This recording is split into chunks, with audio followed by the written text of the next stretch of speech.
सर्वप्रथम संपूर्ण महामानवाच्या चरणावर नतमस्तक होतो। तसंच ज्या ऋषीमुनींनी भारत देशाला जे ज्ञान दिलं, जीवन मुक्तीचे जीवन सुखाचं जगण्यासाठी जे ज्ञान दिलं, त्या सर्व ऋषीमुनींना चरणावरती मी त्यांच्या नतमस्तक होतो। गावातील सर्व बौद्ध उपासक उपासिका फारच उत्साहाने आपण दरवर्षी हा ग्रंथ वाचन करतो। मला पण फार आनंद वाटतो। बाबासाहेबांनी आपल्याला जीवनाच्या अखेरच्या क्षणी, ज्यावेळी बाबासाहेबांची परिस्थिती नव्हती,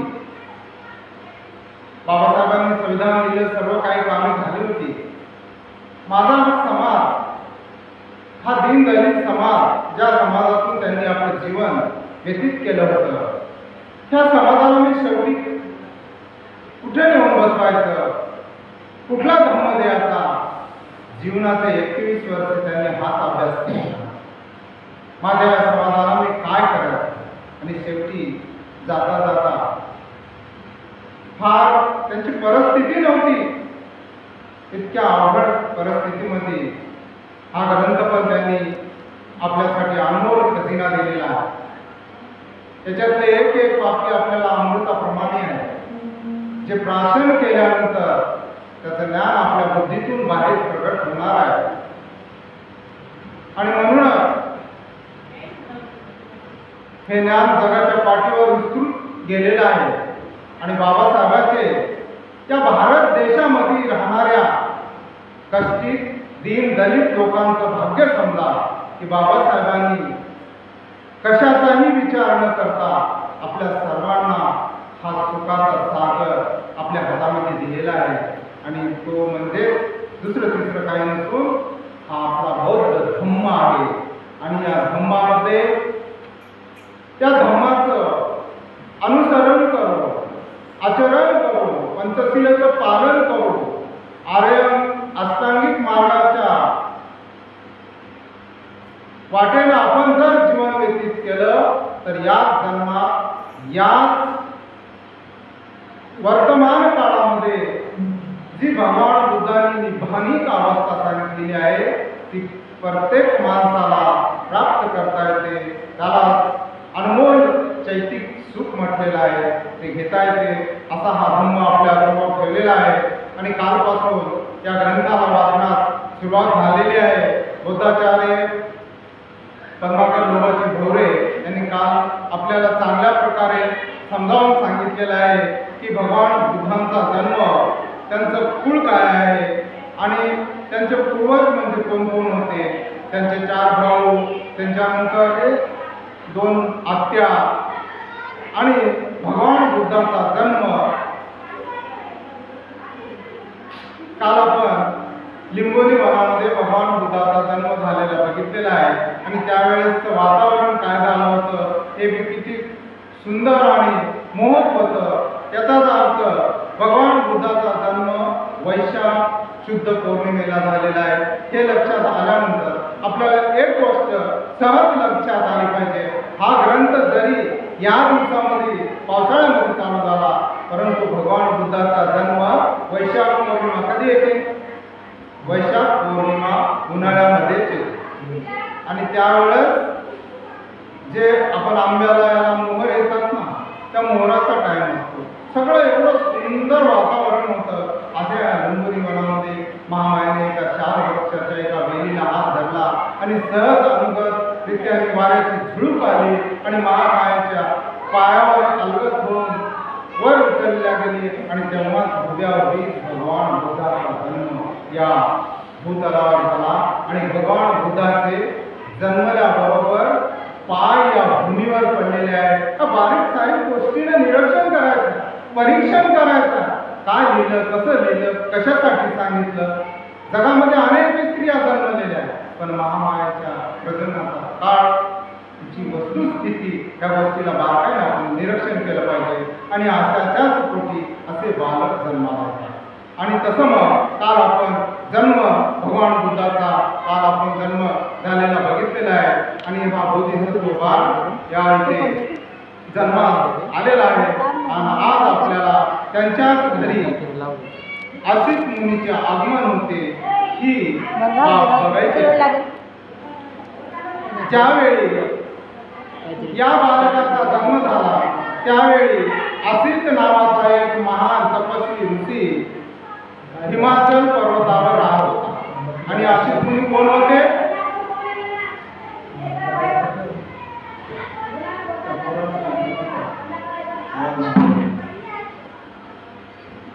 आणि ज्यावेळी या बालकाचा जन्म झाला म्हणजे भगवंताचा जन्म झाला त्यावेळी असित नावाचे एक महान तपस्वी होते. आता तुम्हाला माहितीच आहे भगवान बुद्धांनी कशी तपस्या केली होती. आणि त्या काळी जे ऋषी मुनी होते हिमाचल प्रदेशामध्ये हिमालयामध्ये कसे जाऊन तपस्या करत होते तसाच हा असित मुनी होते. आणि हा हिमाचल पर्वतावर राहत होता. ज्यावेळेस भगवान बुद्धाचा जन्म झाला त्यावेळेस असित मुनी हिमालय पर्वतावर राहत होते. बघा असित ऋषीने पाहिले की आता पाहिले की म्हणजे त्या पर्वतावरून दृष्टी पडली काय दिव्य ज्ञान असतं ऋषी मुनींना असतं. भगवान बुद्धांनी नंतर आपल्याला दिव्य ज्ञान झाल्यानंतर सगळ्या गोष्टी सांगितलेल्या झालेल्या आहे. तसंच हा असित ऋषी मुनीने पाहिले की अंतरिक्षातील देव बुद्ध या शब्दाचा ध्वनी करीत आहे. आणि अंतरिक्षामध्ये जे काय जीवसृष्टी आहे जी अरूपचर जीवसृष्टी आहे ज्यांना असं रूपान आपल्यासारखं देवधार्मिक बघता येत नाही अशी जी देवसृष्टी आहे ते सर्व काय करत होते. त्यावेळेस बुद्धाचा जन्म झाला सर्व अंतरिक्षामध्ये बुद्ध या नावाचा ध्वनी अंतरिक्षामध्ये ध्वनी उठत होता. तरी काय व त्याचा प्रतिध्वनी चोरीकडे उमटत आहे. बुद्ध बुद्ध बुद्ध असा हा ध्वनी त्याच्या त्या तरंग लहरीमध्ये जे ध्वनी उठतो तशा बुद्ध नावाच्या भगवान बुद्ध जन्माच्या वेळेस सर्व अंतरिक्षामध्ये त्या ध्वनी उठत होत्या. आणि त्यांनी पाहिले की त्या मुनींनी पाहिले की ते आपली वस्त्रभूषणे निर्मित इकडे तिकडे हर्षभराने फिरत होते. आणि त्या देवतांना एवढा आनंद झाला होता की त्यांची जी वस्त्रभूषणे होती वस्त्राची जी भूषणे होती तिथे सोन्याची नाण्याची देवाचे जे हे असते ना वस्त्र ते त्यांचे भूषण करून इकडे तिकडे मिळवत पृथ्वीवरी. आणि बुद्ध नावाचा ध्वनी सगळीकडे उमटत होता. आणि आनंदाने भरून गेले होते. त्यांनी विचार केला की ज्या ठिकाणी बुद्धाने जन्म घेतला आहे तेथे मी का जाऊ नये. मग या सगळ्या गोष्टी असित मुनीला हिमालय पर्वतावर ऐकू येत होत्या. आणि मग त्यावेळेस असित मुनीच्या मनामध्ये आलं त्यांनी पण बुद्धाचा जन्म तर या भूमीवर झाला. बुद्धाचा जन्म युगायुगाने कल्पयुगाने होत असतो.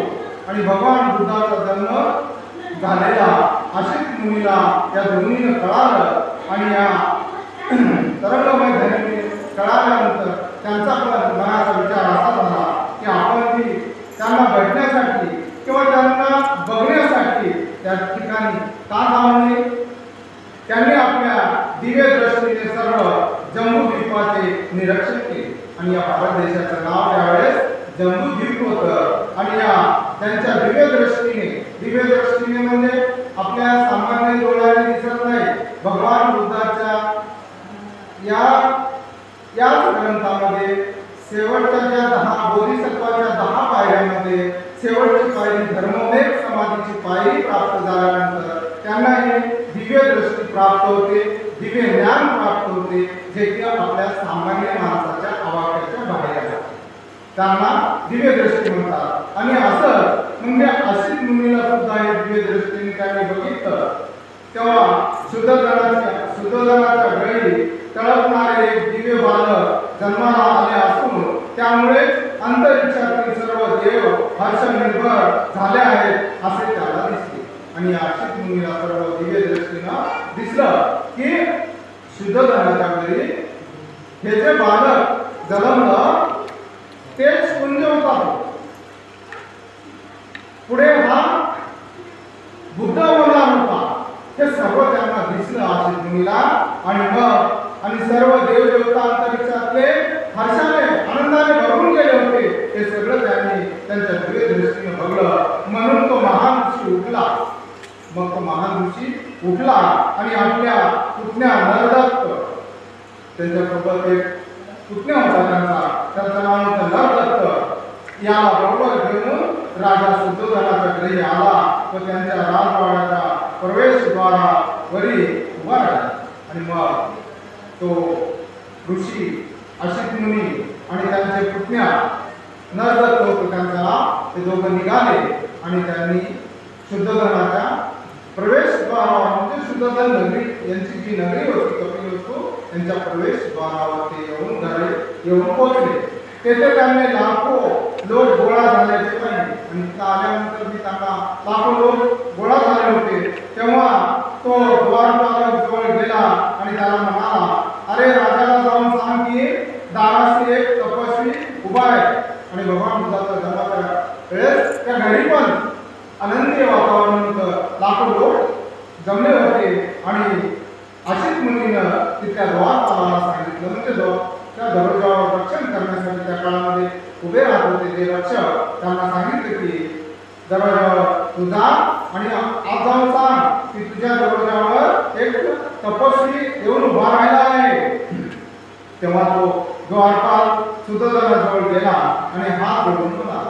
मग तो द्वारपाल तिथून निघाला आणि शुद्धोधनाजवळ गेला आणि म्हणाला, हात जोडून, महाराज, दाराशी एक वयोवृद्ध ऋषी येऊन उभे राहिले आहे. आपल्या दाराजवळ एक वयोवृद्ध वय झालेलं तपस्यानं फार दिवस काढलेले तो ऋषी येऊन आपल्या दारावर उभा राहिलेला आहे आणि ते आपल्याला भेटण्याची इच्छा करत आहे. आणि त्यांनी त्यांची इच्छा प्रकट केलेली आहे की त्यांना आपल्याला भेटायचं आहे.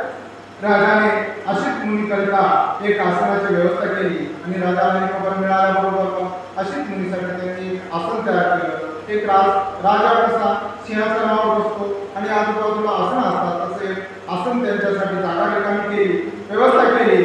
आणि तो द्वारपालाला म्हणाला त्या ऋषींना आत येऊ दे आणि त्याला सांगितलं, जाय त्याला आतमध्ये येऊ दे. तेव्हा महालाच्या बाहेर येऊन तो द्वारपाल अशित मुनीला म्हणाला, कृपा करून आत चला. आणि मग तो द्वारपाल बाहेरपासून निघाला आणि बाहेर येऊन त्या द्वारपाला तिथं अशित मुनी उभे होते त्यांच्याकडे आला आणि हात जोडून म्हणाला, आता तुम्ही आतमध्ये चला, तुम्हाला राजानं या म्हटलेलं आहे. अशित मुनी शुद्धोधन राजा जवळ गेला आणि अशित मुनी राजा शुद्धोधनाच्या जवळ गेला व त्यांच्यापुढे उभा राहून म्हणाला, विजय असो. गेल्यानंतर सरळ पहिल्या शब्दामध्ये म्हणाला, विजय असो. विजय असो याचा अर्थच होतो, तुम्हाला जे काही हवं आहे ते सर्व तुम्हाला मिळो, जे काही तुमच्या मनातली इच्छा आहे ते सगळं तुमच्या परिपूर्ण हो. विजय असो राजा, तुझा विजय असो, तुझा विजय असो. तू आयुष्यमान हो आणि आपले राज्य सद्धममाने चालव. राजाला आशीर्वाद अशा प्रकारचा दिला गेला, तू आयुष्यमान हो, तुझं जे आयुष्य होते तुझं आयुष्यमान वाढू दे आणि आपलं राज्य, तुझं जे राज्य आहे तू सद्धर्माने चालव. सद्धर्माने म्हणजे चांगल्या पद्धतीने चालव. आज ज्या पद्धतीने आपला देश चालू आहे असं नाही, चांगल्या पद्धतीनं म्हणजे गोरगरिबांची चांगल्या प्रकारे सेवा कर, त्यांच्या पोटापर्यंत अन्नाचा घास पुरव, अशा प्रकारे सद्धर्माने चालव. तेव्हा शुद्धोधनाने अशित मुनीला साष्टांग नमस्कार केला आणि हे शब्द ऐकल्यानंतर मग ऋषी मुनी आले. शुद्धोधन राजांनी त्या मुनीला अशित मुनींना नमस्कार केला, वंदन केलं चुकून आणि त्यांना बसण्याकरिता आसन दिले. आणि कसा म्हणतात, अशित मुनी सुखपूर्वक स्थानपन्न झाल्यावर, मग या सगळ्या गोष्टी झाल्यानंतर त्याच्या अगोदर जसे 8 ब्राह्मण आल्यानंतर त्यांची संतुष्टता शुद्धोधन राजाने केली होती. सगळं सोने नाणे देऊन ज्या प्रकारे भगवान बुद्धाचं भविष्य सांगण्यासाठी त्या मायला जे स्वप्न पडलं होतं त्याचा अर्थ सांगण्यासाठी 8 ब्राह्मण बोलवले होते, तसं त्याच पद्धतीनं अशित मुनीला सुद्धा मान सन्मान देऊन बसायला लावलं. सुखपूर्वक स्थानापन्न झाल्यावर ते म्हणाले, हे तपस्वी, यापूर्वी आपले दर्शन झाल्याचे आठवत नाही. आणि राजा शुद्धोधन अशित मुनीला म्हणाले, याच्यापूर्वी काय आपण भेटलेलो आहोत, त्याच्यापूर्वी आपण भेट झालेली नाही. तपस्वी, आपल्या आगमनाचा काय हेतू असावा बरे? आणि आणि तुम्ही इथं आले त्याचा काय हेतू काय असावा बरे? म्हणून राजाने आपल्या सहज भाषेमध्ये विचारलं, आपण इथे येण्याचे काय कारण असणार, काय विशेष आहे, कशासाठी आला? आपण सहज आलो बोलतो तसं राज्य भाषेमध्ये राजानं या अशी मुलींना विचारलं. अशी ऋषी शुद्धोधनाला आणि ऋषी अशी मुनी राजा शुद्धोधनाला म्हणाला, राजा तुला पुत्र प्राप्ती झाली आहे राजा, आणि खरंच तुला एक मुलगा झालेला आहे आणि तुझ्या पुत्राला पाहण्याच्या इच्छेने मी इतर आलो आहे आणि तुला एक मुलगा मुलगा जन्मलेला आहे आणि त्या मुलाला बघण्यासाठी त्या पुत्राला पाहण्यासाठी या इच्छेने मी इथं आलेला आहो. शुद्धोधन म्हणाला, मुनीवर बालक आता झोपला आहे. आणि याच्यावर मग राजा शुद्धोधन म्हणाला, लहान बाळ भगवंत झोपलेले होते आणि म्हणाल ते बाळ तर आता झोपून आहे, थोडा वेळ आपण थांबण्याची कृपा कराल का? थोडा उठल्यानंतर म्हणजे शांत झोपलेला आहे, आपण मी सहज म्हणता लेकरू झोपून आहे उठू देऊ नका, तसं राजाने सुद्धा आपल्या प्रेमा करते. बाळ झोपून आहे मुनी थोडं थांबचाल का, थोडं थांबचाल का, कृपा कराल का? ऋषी म्हणाला. आणि असं म्हटल्या ऋषीला सर्व माहित होतं, दिव्य दृष्टींनी त्यांनी बघितलं होतं, हा बालक काय सामान्य बालक नव्हता.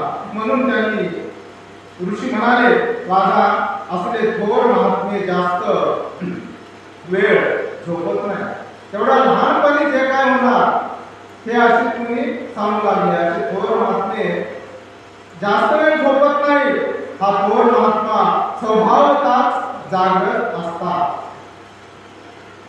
आणि असे थोर महात्मे स्वभावता, आता स्वभाव हा फारच मोठा शब्द आहे, त्याचं विश्लेषण करणं म्हणजे असं आहे, हा स्वभाव प्रत्येक जीवाला लागू पडतो.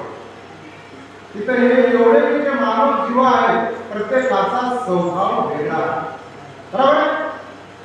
एक एक माणसाचा एका पुरुषाचा प्रत्येकाचा स्वभाव वेगळा असतो.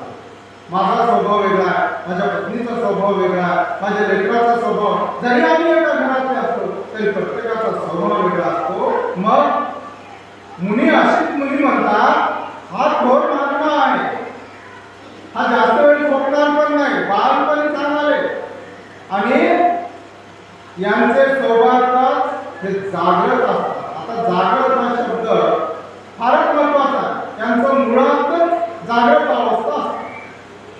आता जागृत अवस्था म्हणजे एकाग्र चित्त झालेली अशी अवस्था असते या स्वभाव गुणाची. असा हा जन्मच मुळामध्ये पुण्यवान शुद्ध पवित्र असा हा जन्म असतो असं त्यांना म्हणायचं. इतक्या त्या महान ऋषीवर अनुकंपा दाखवून, खरोखरच तसं म्हणल्याबरोबर अनुकंपा दाखवून म्हणजे हृदयातून जसं काहीतरी त्यांच्यासाठी करतो असा अनुकंपा दाखवून त्या बालकाने आपण जागे झाल्याचे हात झाले आणि ते बालक तिकडे मग तर हात पाया घालून असा उठला. हे बोलले इकडे चालूच आहे, तिकडे लक्ष बी चालूच आहे सरळ, आणि जेवढ्यातच तो बालक काय उठला. म्हणजे जसं काय या बालकानंच त्या ऋषीमुनीवर अनुकंपा दाखवली. बघ तो बोलला काय, मी त्यासाठी उठलो. बालक जागे झालेले पाहता शुद्धोधनाने आपल्या दोन्ही हातांनी त्यांना उचलून घेऊन ऋषीच्या समोर आणले आणि बालकाला उठलं, भगवंत उठले. आणि शुद्धोधन राजानं आपल्या लेकराला दोन्ही हातावर घेतलं आणि मुनीच्या जवळ आणून अशीच मुनीच्या पुढे आणून उभं राहिले.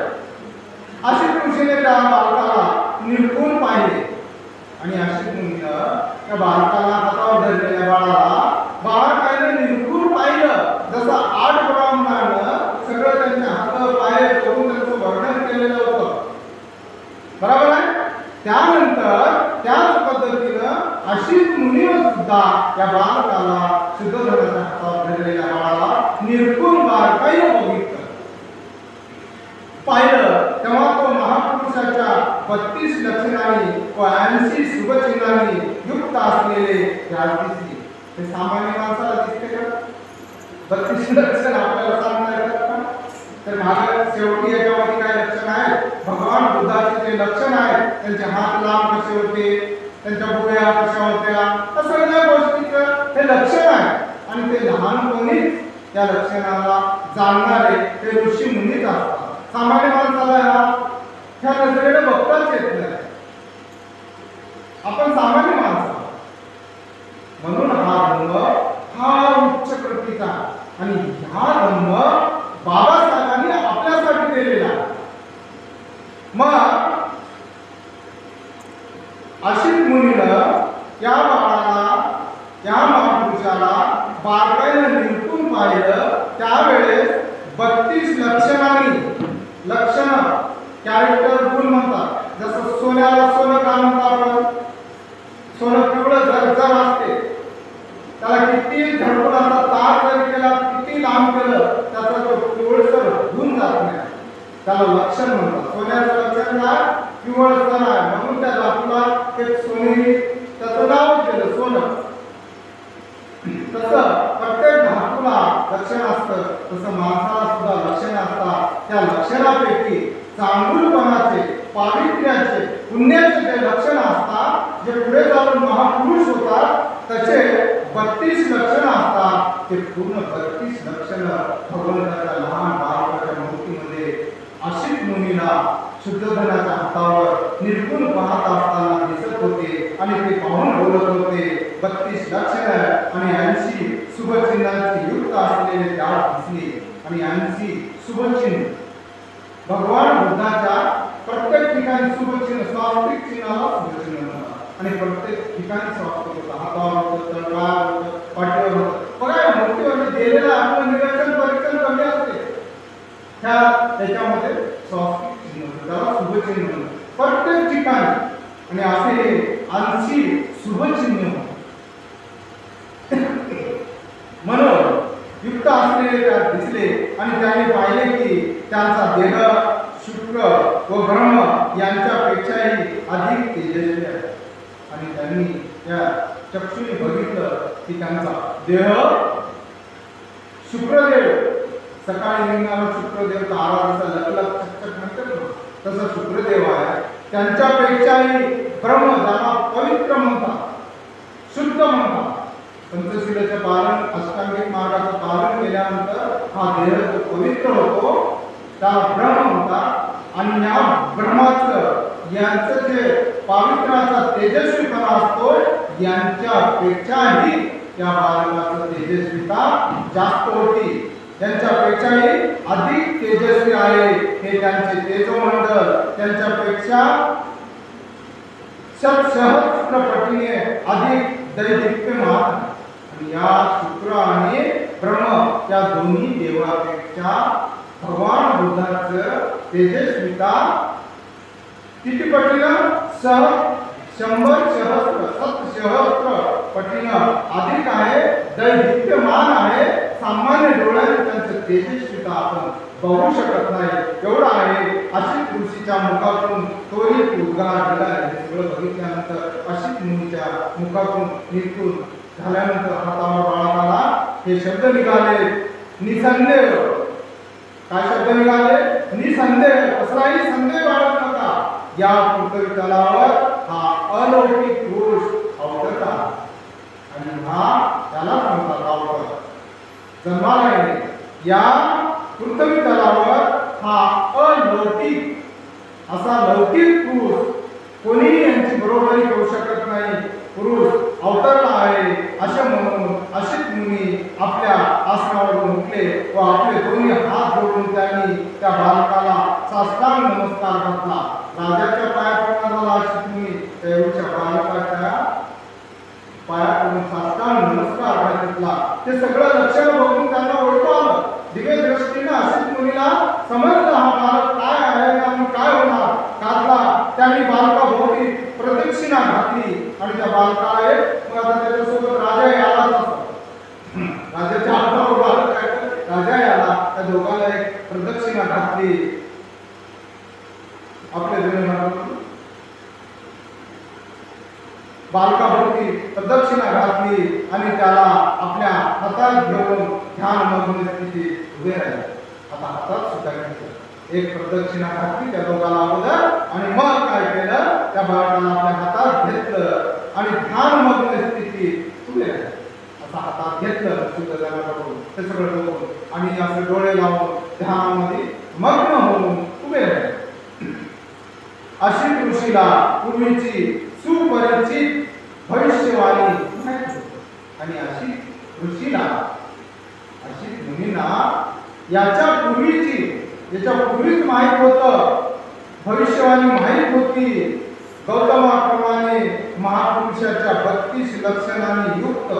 32 लक्षणे कोणालाही नसतात. आता प्रत्येक माणसाला काही ना काही लक्षण आहेत पण बगैर लक्षणाचा मानव देव नाही. पण एवढेच्या एवढे लक्षण मिळवणं फार अभ्यास करावा लागतो. तसं हे यांना माहित होतं ऋषींना की अशा पूर्वी सुपरिचित भविष्यवाणी माहित होती की गौतमाप्रमाणे महापुरुषाच्या 32 लक्षणांनी युक्त असलेला पुढे 2च मार्ग असतात.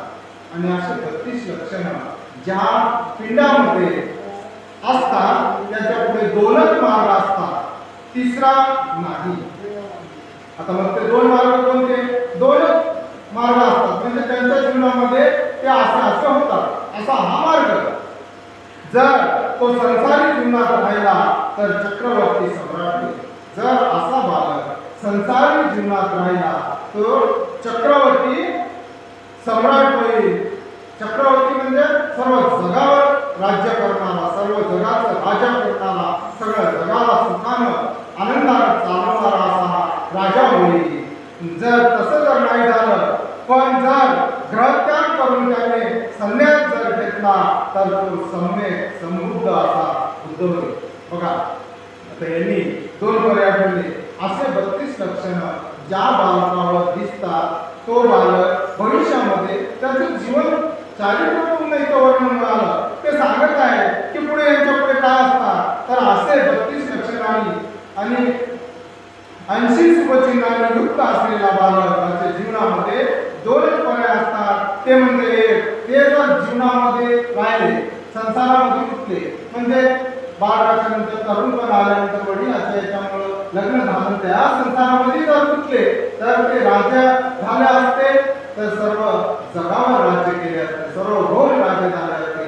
जर तसं न होता संन्यासाला निघून जर गेले तर सर्वश्रेष्ठ सम्यक समृद्ध असं बुद्धच होणार. याच्या दुसरा पर्यायच नाही असं त्यांनी सांगितलं. मग असे ऋषीला खात्री होती की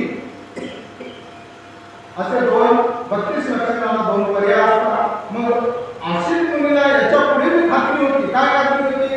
आशित मुनीला खात्री होती की हे बालक ग्रस्ती जीवनात राहणार नाही. तेव्हा सांगितलं हे बालक ग्रस्ती जीवनात राहणार नाही म्हणजे संसारामध्ये गुंतून राहणार नाही. बघा आशित मुनीनं काही प्रश्न ठेवला नाही म्हणजे बुद्ध होणारच.